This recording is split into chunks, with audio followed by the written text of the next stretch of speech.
Statue of unity এবং কিছুক্ষণ আগে আপনাদের দেখিয়েছি রাষ্ট্রপতি দ্রৌপদী মুর্মু থেকে শুরু করে কেন্দ্রীয় স্বরাষ্ট্রমন্ত্রী অমিত শাহ তারা শ্রদ্ধার্ঘ্য অর্পণ করেছেন। এবার স্ট্যাচু অফ ইউনিটিতে এসেছেন প্রধানমন্ত্রী।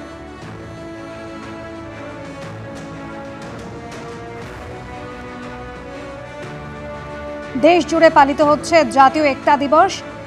এর আগে দিল্লির ধ্যানচাঁদ স্টেডিয়ামে সর্দার প্যাটেলের উদ্দেশ্যে শ্রদ্ধার্ঘ্য অর্পণ করেছেন। এবার প্রধানমন্ত্রী স্ট্যাচু অফ ইউনিটিতে শ্রদ্ধার্ঘ্য অর্পণ করলেন।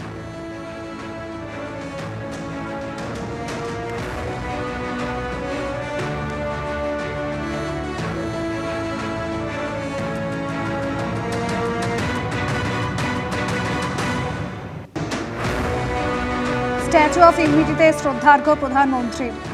সর্দার বল্লভভাই প্যাটেলের ১৫০তম জন্মজয়ন্তী দেশ জুড়ে পালিত হচ্ছে জাতীয় একতা দিবস।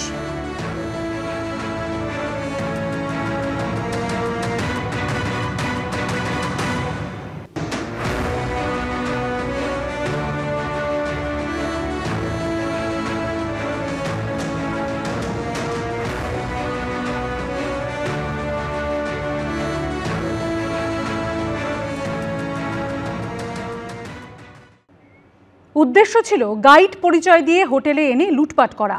চাকু বের করে ভয় দেখাতেই বাঁচার তাগিদে পাল্টা আক্রমণ করেছিল দুই যুবক, আর তাতেই খুন হয়ে যান রাহুল লাল। পার্ক স্ট্রিটের হোটেলে যুবক খুনের তদন্তে চাঞ্চল্যকর তথ্য সামনে আনলো কলকাতা পুলিশ। ৬ নভেম্বর পর্যন্ত ধৃতদের জেল হেফাজতের নির্দেশ দিয়েছে আদালত।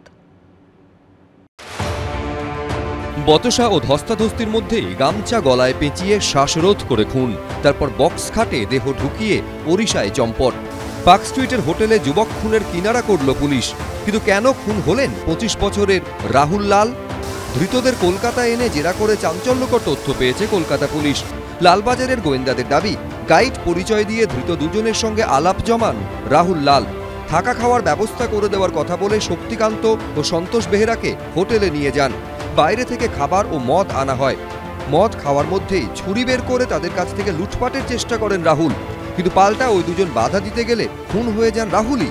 As per statement of accused, যে ভিকটিম আছে ওনাদেরকে একটা নাইফ বের করে থ্রেট করে, ওই থ্রেটের অবস্থায় ওনাদের মধ্যে ধাক্কামুক্কি হয়।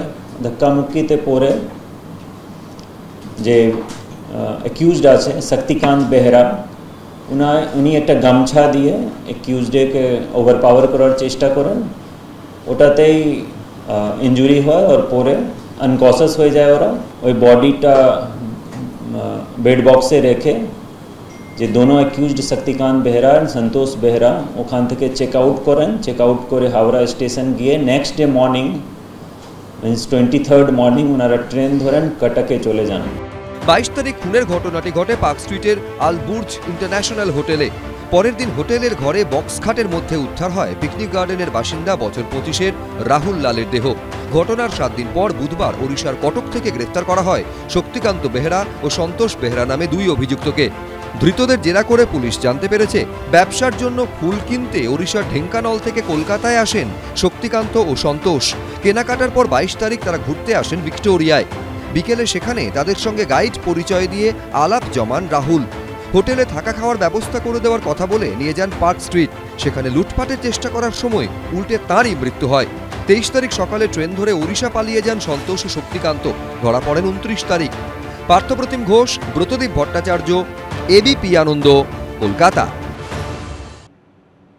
ঘূর্ণিঝড় মন্থা শক্তি হারালেও তার প্রভাবে উত্তরবঙ্গ থেকে দক্ষিণবঙ্গ জেলায় জেলায় চলছে ঝড় বৃষ্টি। আবহাওয়া দফতর সূত্রে খবর, রবিবারের পর দুই বঙ্গেই কমবে বৃষ্টিপাতের পরিমাণ।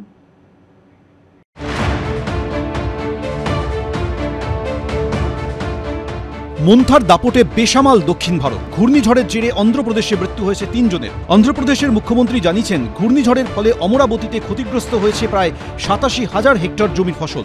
পাশাপাশি তেলেঙ্গানার ওয়ারাঙ্গাল এবং হানামকোন্ডা, কাজিপেটের একাধিক এলাকা প্লাবিত।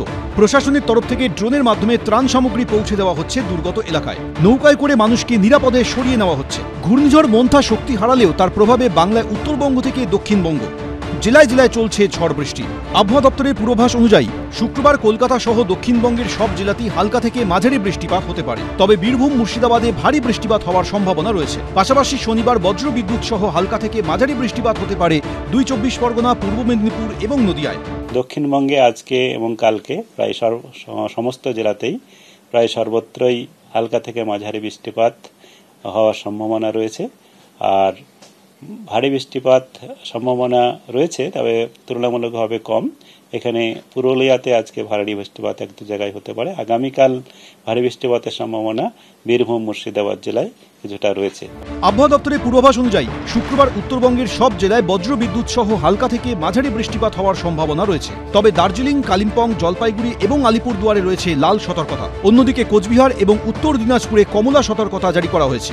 আবহাওয়া দপ্তর বলছে দক্ষিণ দিনাজপুর এবং মালদায় ভারী বৃষ্টিপাতের সম্ভাবনা আছে। এর সঙ্গে উত্তরবঙ্গের বিভিন্ন জেলায় 30 থেকে 40 কিলোমিটার বেগে ঝোড়ো হাওয়া বইতে পারে। অন্যদিকে শনিবার উত্তরবঙ্গের সমস্ত জেলাতেই হালকা বৃষ্টিপাতের সম্ভাবনা রয়েছে, তবে ভারী বৃষ্টিপাত হতে পারে আলিপুরদুয়ার এবং কোচবিহারে। আবহাওয়া দপ্তরের আশঙ্কা এর ফলে দার্জিলিং এবং কালিম্পংয়ে ধস নামতে পারে। রবিবারের পর 2 বঙ্গেই কমবে বৃষ্টিপাতের পরিমাণ। ময়ূর ঠাকুর চক্রবর্তী, ঐশী মুখোপাধ্যায়ের রিপোর্ট, এবিপি আনন্দ। টান টান উত্তেজনার পর অপহরণকারীকে এনকাউন্টার করে মুম্বাইয়ে পণবন্দি 17 শিশুকে উদ্ধার করল পুলিশ। সূত্রের দাবি, অভিযুক্ত রোহিত ডিপ্রেশনে ভুগছিল। তবে কী কারণে এবং কেন সে এই ঘটনা ঘটালো তা খতিয়ে দেখছে পুলিশ। বাণিজ্য নগরীতে এনকাউন্টার, অপহরণকারীকে মেরে মুম্বাইতে পণবন্দি 17 শিশুকে উদ্ধার করল পুলিশ। টান টান উত্তেজনা, যেন বলিউডি থ্রিলার। मैं रोहित आर्या। सुसाइड करने की जगह मैंने एक प्लान बनाया और कुछ बच्चों को इधर हॉस्टेज रखा है। বৃহস্পতিবার দুপুর 1:45 নাগাদ শিশুদের অপহৃত হওয়ার খবর পায় মুম্বাই পুলিশ। জানা যায় পওয়াইয়ের LNT ভবনের কাছে RS স্টুডিওতে 17 শিশুকে অপহরণ করেছে রোহিত আর্য নামে এক ব্যক্তি। ওয়েব সিরিজের অডিশনের কথা বলে শিশুদের স্টুডিওতে ডাকা হয়, তারপরই তাদের আটকে রাখা হয়। দুপুরের খাবারের সময় হয়ে গেলেও শিশুরা যখন বাইরে আসেনি তখনই বিষয়টি জানাজানি হয়। স্টুডিওর কাচের ভিতর থেকে শিশুদের হাত নাড়তেও দেখা যায়। এতেই আতঙ্ক ছড়িয়ে পড়ে। খবর পেয়ে দ্রুত ঘটনাস্থলে পৌঁছয় পুলিশ। শিশুদের আটকে রেখেছিল যে ব্যক্তি, সে দাবি করে কয়েকজন ব্যক্তির সঙ্গে সে কথা বলতে চায়, তাই শিশুদের আটকে রেখেছে। কেউ কোনো চালাকি করলেই স্টুডিওতে আগুন ধরিয়ে দেওয়ার হুঁশিয়ারি দিয়ে সোশ্যাল মিডিয়ায় এই ভিডিওটি পোস্ট করে অভিযুক্ত। मेरे कुछ सवाल है, मुझे कुछ लोगों से बात करनी है, उनको सवाल पूछने, उनके जवाब पर अगर मुझे काउंटर क्वेश्चन है तो मुझे काउंटर क्वेश्चन पूछना है, लेकिन मुझे ये जवाब चाहिए। The slightest wrong move from your end will trigger me कि मैं ये पूरा जगह को आग लगा दूँ और उसमें मर जाऊँ। मैं मर जाऊँ या नहीं मर जाऊँ, बच्चे अननेसेसरी हर्ट होंगे, ट्रॉमाटाइज डेफिनेटली होंगे। मैं अकेला नहीं हूँ, मेरे साथ और भी लोग हैं। এরপরই অপহরণকারীকে বোঝাতে শুরু করে পুলিশ, কিন্তু কিছুতেই পণবন্দি শিশুদের মুক্তি দিতে রাজি হচ্ছিল না সে। এরপরই শৌচাগারের জানলা দিয়ে পুলিশ ভিতরে ঢোকে। তাদের দেখে এয়ারগান থেকে গুলি চালায় অভিযুক্ত রোহিত আর্য। পাল্টা গুলি চালায় পুলিশও, তাতে গুরুতর আহত হয় সে। তাকে যোগেশ্বরী ট্রমা সেন্টারে নিয়ে গেলে চিকিৎসকরা মৃত বলে ঘোষণা করেন। মৃত রোহিত পুরের বাসিন্দা। সূত্রের দাবি, মহারাষ্ট্রে কিছুদিন আগে বিজেপির যে জোট সরকার ছিল, যার মুখ্যমন্ত্রী ছিলেন একনাথ শিন্ডে, সেই সরকারের কাছে তার প্রকল্পের টাকা বকেয়া আছে বলে অভিযোগ করেছিল রোহিত। মহারাষ্ট্রের তৎকালীন শিক্ষামন্ত্রী দীপক কেসারকারের বাসভবনের কাছে অনশনও করেছিল।